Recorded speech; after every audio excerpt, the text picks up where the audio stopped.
have our guest speaker speak to us on this occasion. Our guest speaker tonight is Dr. J. Prakash Samuel. He is the Associate Pastor at the Christ Church of India in San Jose, California. He pursued his PhD at IIT Madras and the University of Freiburg, Germany. He then did his postdoctoral research in nanotechnology at Stanford University and IBM Almaden Research Center. This team at that center fabricated the world's first thinnest polymeric nanotransistor. And after that, he worked in the semiconductor and storage industry in the Bay Area while studying theology and leadership at Fuller Theological Seminary. He graduated with a master's degree in the summer of 2011, and in January 2012, he decided to follow God's calling into full-time ministry and bid adieu to the corporate world, and was ordained and took up the role of associate pastor at the Christ Church of India to serve God and people, and has been ministering ever since then. Please join me in welcoming Dr. J. Prakash Samuel.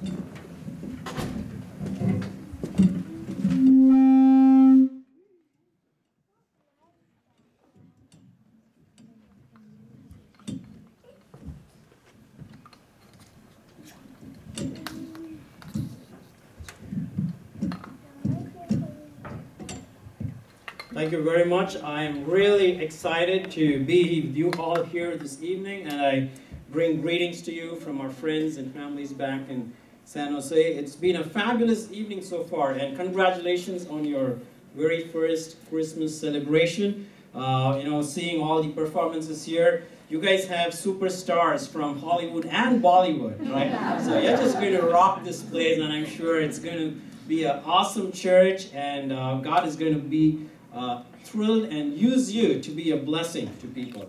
And so I'm really honored, and thank you for the invitation, Paul and brothers and sisters.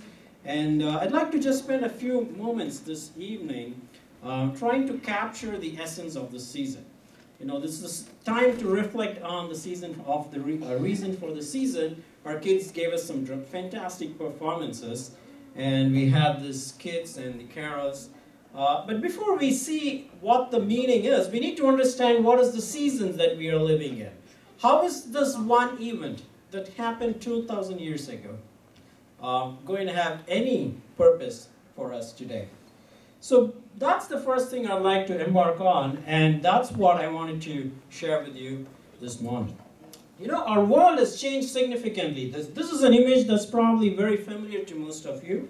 It was developed by an intern called Paul Butler. This is not a geographic map of the world.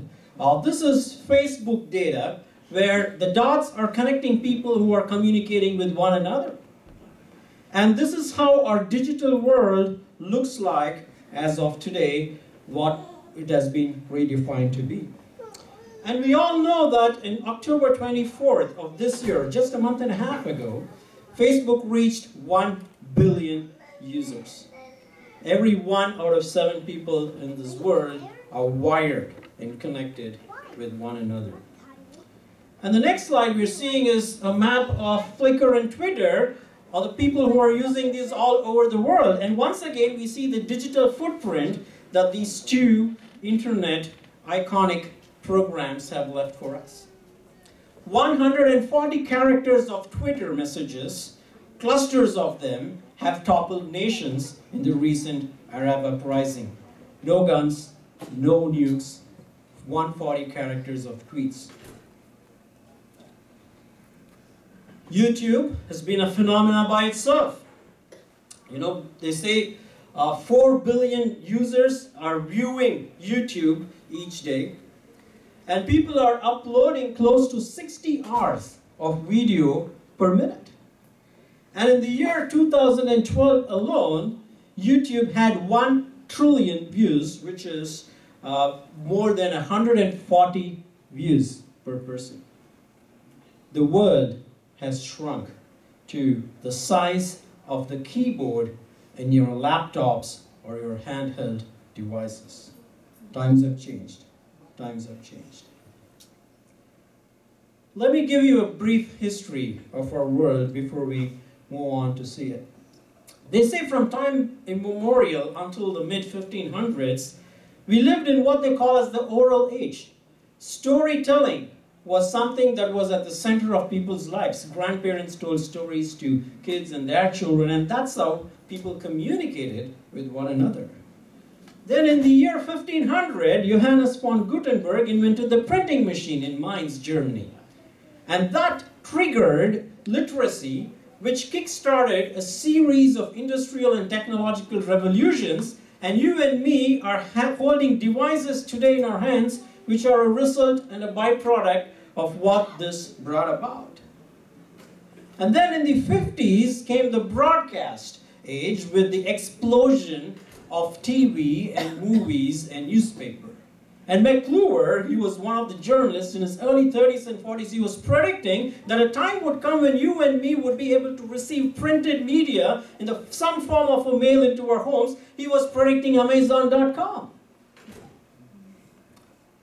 And in 2010, sociologists tell us, we have entered a new era in the history of mankind, the digital world.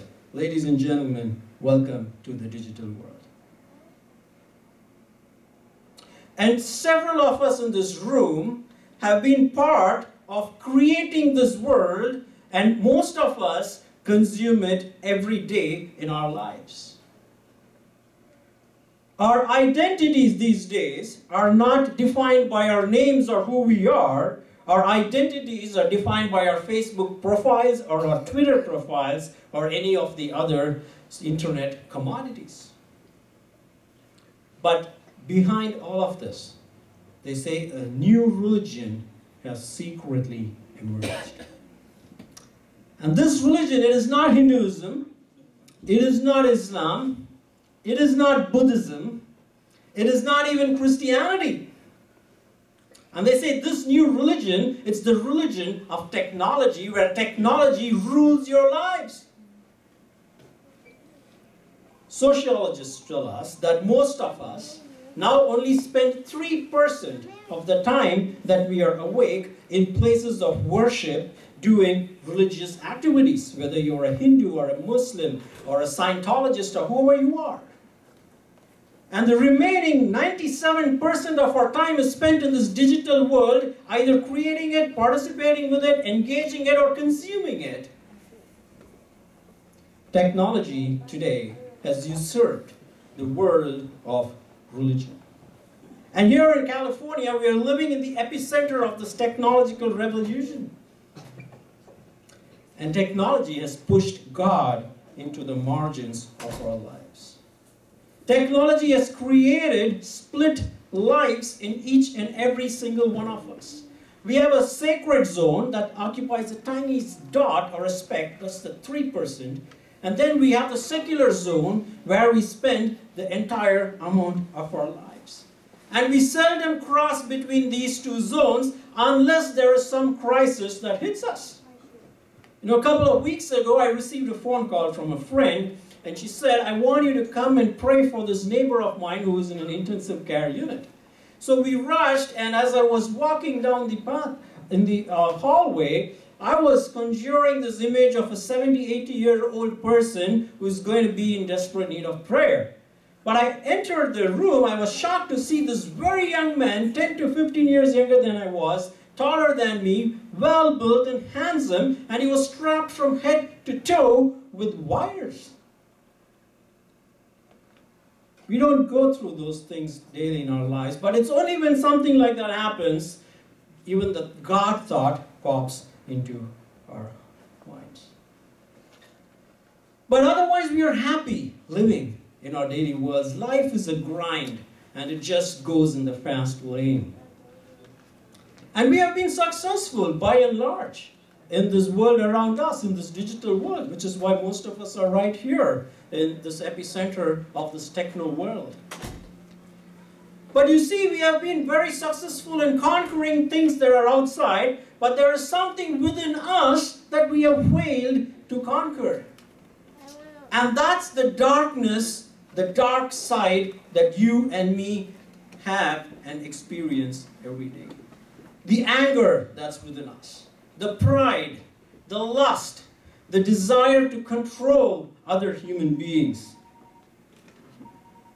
That's the darkness that has not been tamed despite all these huge advances that have happened. Our heart goes out to all those families in Connecticut that are grieving the loss of their 5-year and 6-year and 7-year-old. The whole world is shocked and appalled by where is this coming from? Why did this 20-year-old man doing it? The news media is still piping out information. There's just one question, why?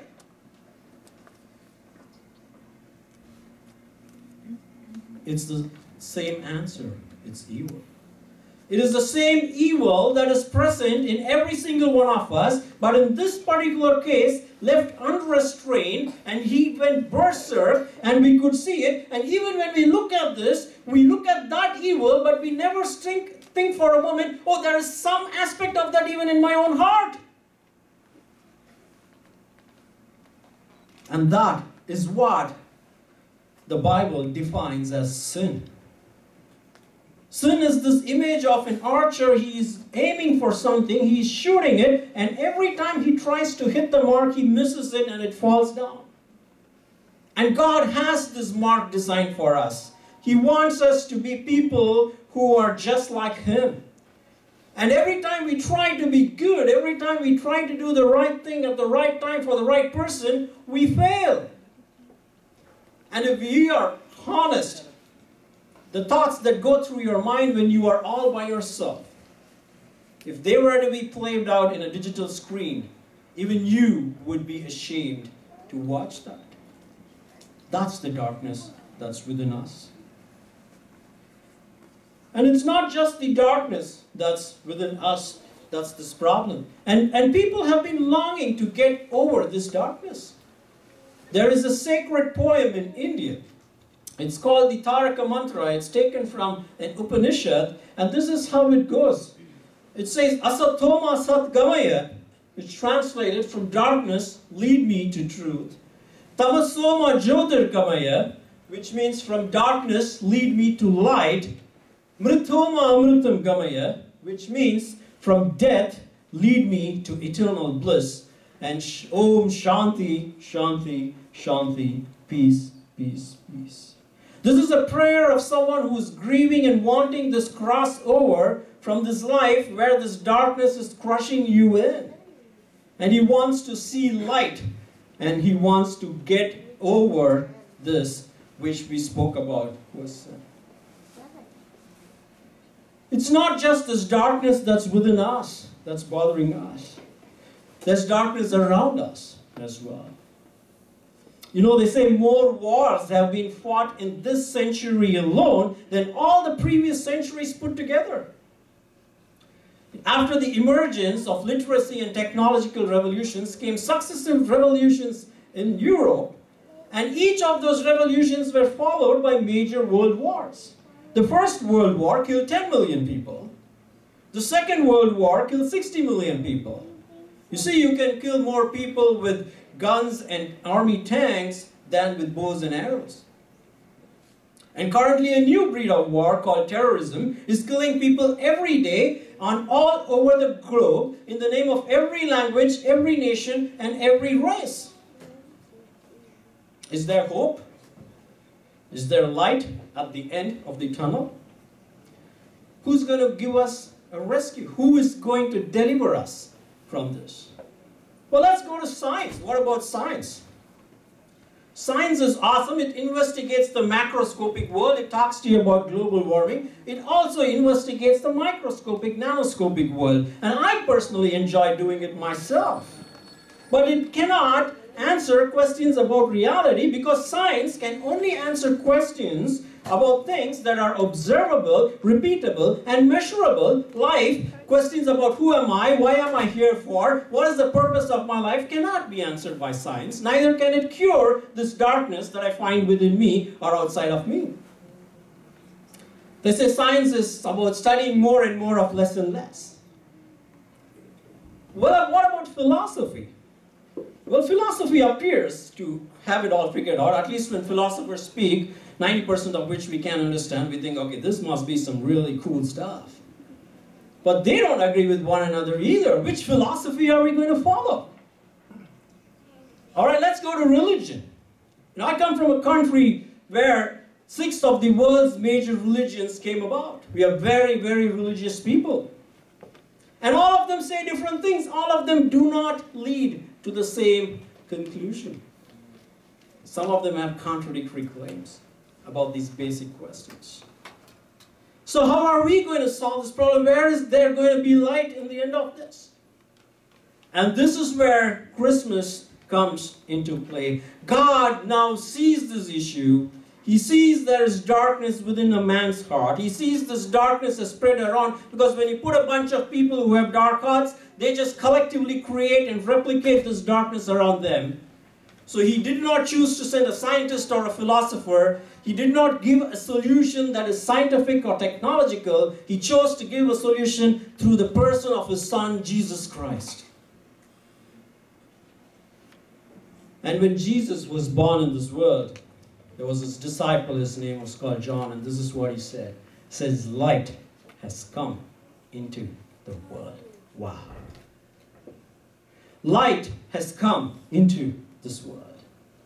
And it's not a light that is isolated. He says it is a light which lights every man who is born in this world. But it says we loved darkness, and we will not want to come into the light. We did not want to come into the light, and we kept suppressing this darkness. We even tried to sniff it out. But light still shines in the darkness. That is the hope of this Christmas season. And this light was none other than Jesus Christ himself. And Jesus, when he was born in this world, this Christmas, and when he was raised and when he was ministering to people, this is what he said. He said, I am the light of the world. You know, the word he used, I am, in these original languages, they're referred to the person of God himself. And how could he say? He said, I am. How arrogant is it for someone to come and look down upon all these years of history, all of science, all of politics, all of philosophy, and say, none of these I am. Who is this Jesus? He was not a scientist. In fact, much of what he did could not be scientifically proven, not because they were irrational, they were beyond reason. He was not a politician. He always shunned away from power. Rome was ruling the world. He wasn't born in a palace. He chose to shy away from that, and he was born in a manger with shepherds, the lowest rung in the social ladder. He was not a philosopher. Most of his messages appeared to be very contradictory. People couldn't figure out what he was trying to say. Neither was he a religious person. In fact, he was hitting hard at the most religious people of his own religion, Judaism, and it was Jews who were so upset at him that they conspired to put him on the cross with others. But he did not go about enforcing his views on anyone. Even his birth was simple. He says he didn't even have a place to lay and sleep. He led a simple life. And he said, I am the light. Light is a symbol of beauty, of purity, of holiness. And he was the only person in the world who ever lived and came and lived a perfect life. He said, love your enemies. Not just go away from them, or not just ignore them, or not just don't honk back at the guy who cuts across you in the freeway. Just pray for them. And he just didn't say it, he walked the talk. he was tortured to death. Nietzsche, the famous German philosopher, came up with this iconic statement, God is dead, that created the end of Christendom in Europe. But here was God dying by the people for whom he is praying for. I cannot do that. There's something about this man. There's something about this God. He's walking the talk by his own death. He never forcibly converted anyone. He picked 12 very ordinary guys. They saw something in him that they were willing to even die for him. And he says, I'm the light of the world. He was not a local God of any one country or one nation. No, he was not American or Indian. He was not blue-eyed or black-skinned. He was a God of the world. And millions of people all over the world at all times have been impressed by this Jesus, that they gave their lives over to him. Some have even been burned on a stake to show their love for him. That's the essence of the light that you and me need. We need this light to come and lighten up our hearts, to dispel the darkness within us. So that for real, you and me can now be able to be a transformed person. Because this Jesus promises something. He says, whoever follows me will not walk in darkness, but will have the light of life. He says, when we seek him, when we accept this darkness inside of us, when we accept that we are all messed up, although we may not have had a chance to show it out because you and me have not been in such situations. But if you long for this light, if you long for this glorious, joyful, peaceful living that only he can give, he is willing to come into your hearts today. And as our friend said, Christmas is not Christmas till it happens in our hearts. And when he comes in, he's going to show you, he's going to tell husbands how to love their wives. He's going to tell parents how to love their children. He's going to tell us how to love our enemies. And he's not just going to say those things. He's going to give his power put into your hearts and move you to do this so that you can be a better person and this world can become a better place for real. That's the message of Christmas. And you have a lot of people here in this room who have had that experience, who have had this light touch them and dispel their darkness. And they have stories to tell you. And I'm going to encourage you to ask them, talk to them as you're having some great Indian food. Ask their stories and you'll be able to see how this light of the world changed their world. And I pray it will change yours as well. Can I just pray for you as we close down? I request you to join with me, please. Dear God, we thank you for coming into our world. None of us had perfect worlds. None of us have perfect worlds. We still have darkness within us. We still need that light to penetrate through this darkness, to break it down. Because we know we cannot come and stand before you, God, who is so holy, so pure. We want to thank you for coming into our world, for taking our place, for creating a path for us to now come to you. And I pray, God, if there are people here this evening who want the touch of that light so that their lives can become better, so that they can become a light to those around them. And if they are thinking about you and inviting you into their hearts, I pray that you will go and light up their lives so that they can light the world around them. In Jesus' name we pray. Amen. Thank you.